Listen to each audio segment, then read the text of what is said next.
Hi, நான் கவிதா ராம்ஜி. இன்றைக்கி என்ன பார்க்க போகிறோம் அப்படின்னா, மெட்ராஸ் ஹைகோர்ட் எக்ஸாமுக்கான ப்ரிப்பரேஷன் பார்த்துட்ருக்கோம் இல்லையா. 40 டேஸ் ப்ரிப்பரேஷன் பிளானில் வந்துட்டு டே 26 வரை ஃபுல்லாக முடிச்சிட்டோம். இன்றைக்கி வந்து டே 27 ப்ரிப்பரேஷன் வந்து பார்க்க போகிறோம். இன்றைக்கி என்ன லெசன் அப்படின்னு பார்த்தோம்னா, 8ஆம் வகுப்பு பருவம் 2 இயல் 2 ஃபுல்லாகவே பார்க்க போகிறோம். கிட்டத்தட்ட 62 வினாக்கள் வந்து இருக்குது. ப்ளஸ் வந்து பொது அறிவிலேருந்து ஒரு 10 கொஸ்டின்ஸ் வந்து பார்க்க போகிறோம்.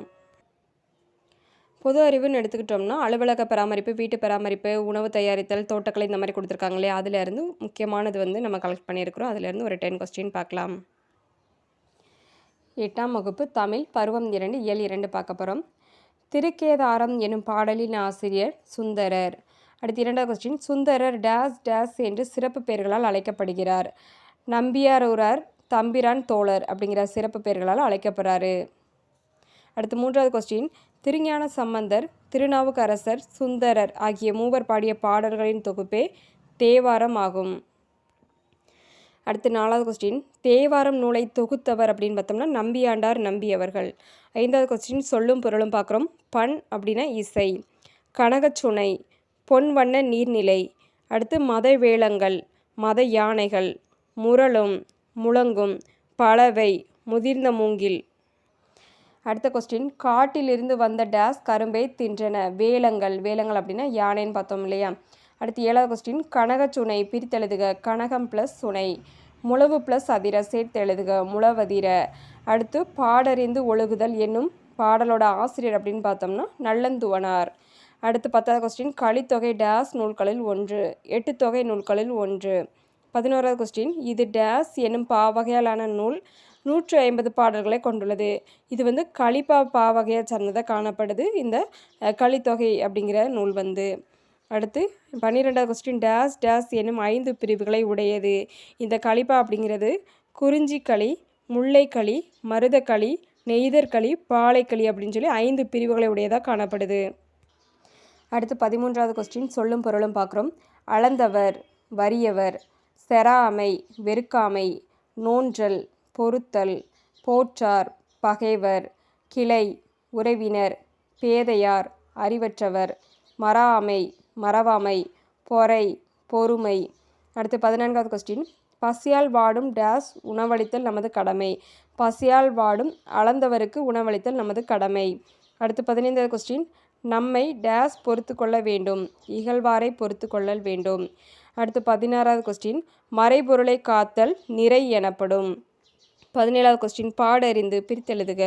பாடு ப்ளஸ் அறிந்து. அடுத்து 18வது கொஸ்டின், முறை ப்ளஸ் எனப்படுவது சேர்த்தெழுதுக. முறை எனப்படுவது. அடுத்த கொஸ்டின், டேஸ் அகழ்வாய்வில் பானை ஓடுகள் கிடைத்துள்ளன. சிந்து சமவெளி அகழ்வாய்வில் வந்துட்டு பானை ஓடுகள் வந்து கிடச்சிருக்கு. அடுத்து தமிழ்நாட்டில் டேஸ் முதுமக்கள் தாளிகள் வந்து கிடைத்துள்ளது. தமிழ்நாட்டில் வந்துட்டு ஆதிச்சநல்லூரில் வந்து முதுமக்கள் தாளிகள் வந்து கிடச்சிருக்கு.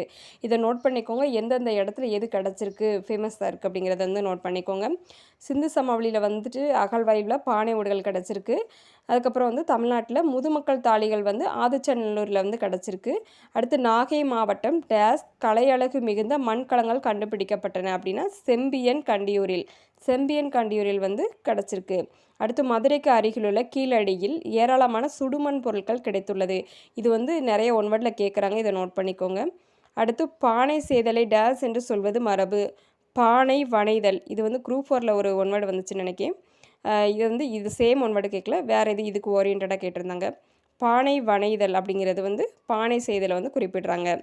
அடுத்து 24வது கொஸ்டின், மண்பாண்ட கலையின் இன்னொரு வளர்ச்சி நிலைதான் சுடுமண் சிற்பக்கலை.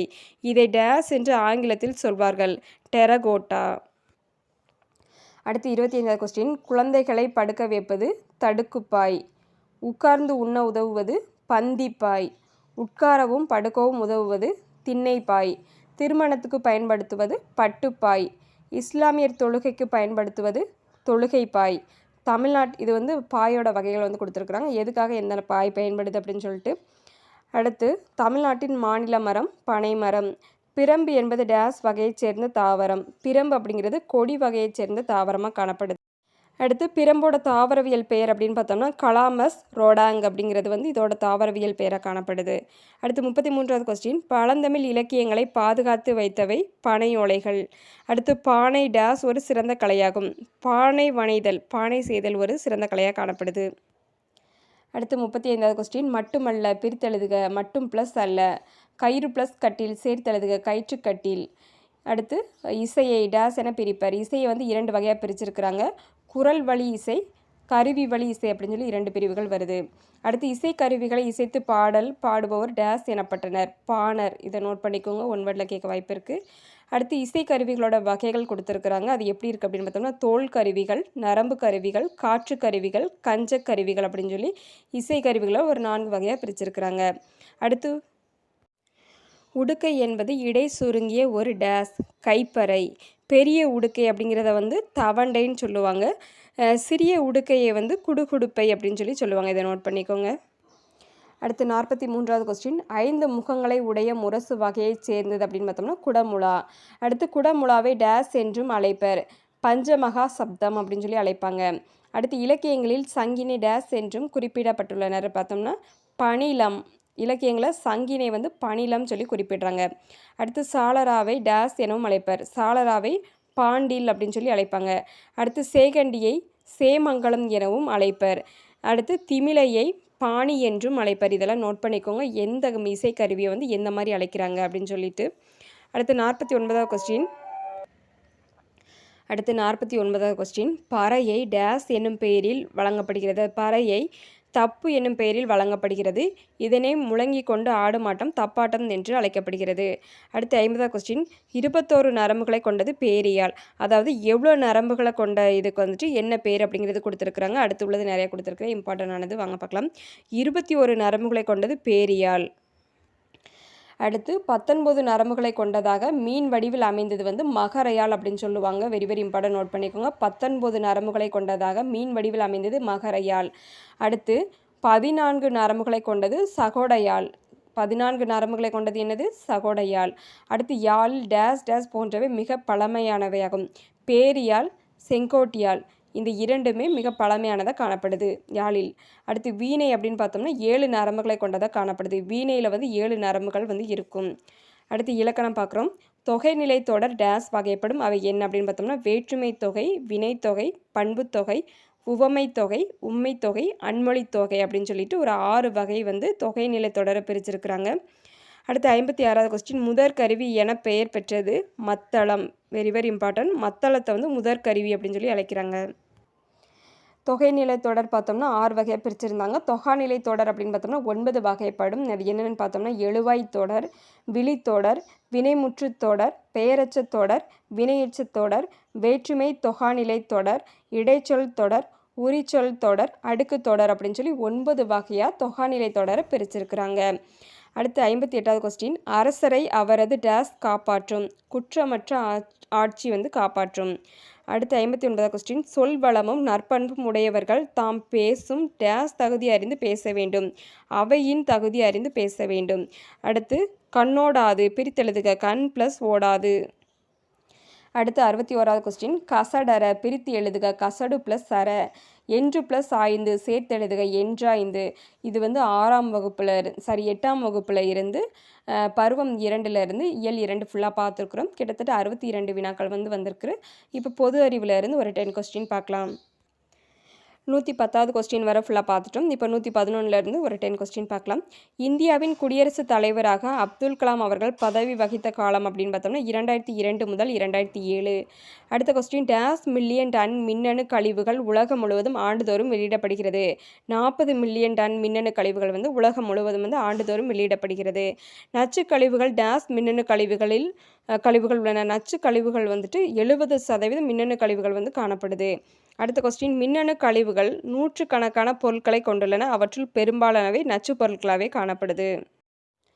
அடுத்து 115வது கொஸ்டின் உணவுப் பொருட்களை சூரிய ஒளியில் டேஸ் வைப்பதன் மூலம் அவற்றிலுள்ள நீரை முற்றிலுமாக நீக்கும் முறையாகும். உலர வைப்பதன் மூலம். அடுத்த கொஸ்டின் உணவுப் பொருட்களுடன் டேஸ் சேர்க்கப்படும் போது அவற்றிலுள்ள நீர் அகற்றப்படுகிறது. உப்பு சேர்ப்பதன் மூலம். எடுத்துக்காட்டு பார்த்தோம்னா மீன், ஊறுகாய். அடுத்த கொஸ்டின் டேஸ் உணவுப் பொருட்களுடன் சேர்க்கும் போது அது உணவிலுள்ள நீரில் கரைந்து அவை கெட்டு போகாமல் பாதுகாக்கிறது அப்படின்னு பார்த்தோம்னா சர்க்கரை. எடுத்துக்காட்டு பார்த்தோம்னா பழக்கூழ், பழரசம். இதெல்லாம் இனிப்பு சேர்க்கறது மூலமாக அது வந்து கெட்டு போகாமல் பாதுகாக்குது. அடுத்த கொஸ்டின் உணவுப் பொருட்களில் ஏற்படும் நுண்ணுயிரிகளின் வளர்ச்சியை தடுப்பதற்காக சில வேதிப்பொருட்கள் வந்து அவற்றுடன் சேர்க்கப்படுகிறது. இப்போ பழங்கள் அப்படின்னு பார்த்துட்டோம்னா சோடியம் பென்சோயேட் இது வந்து பழங்களில் வந்து கலக்குறாங்க.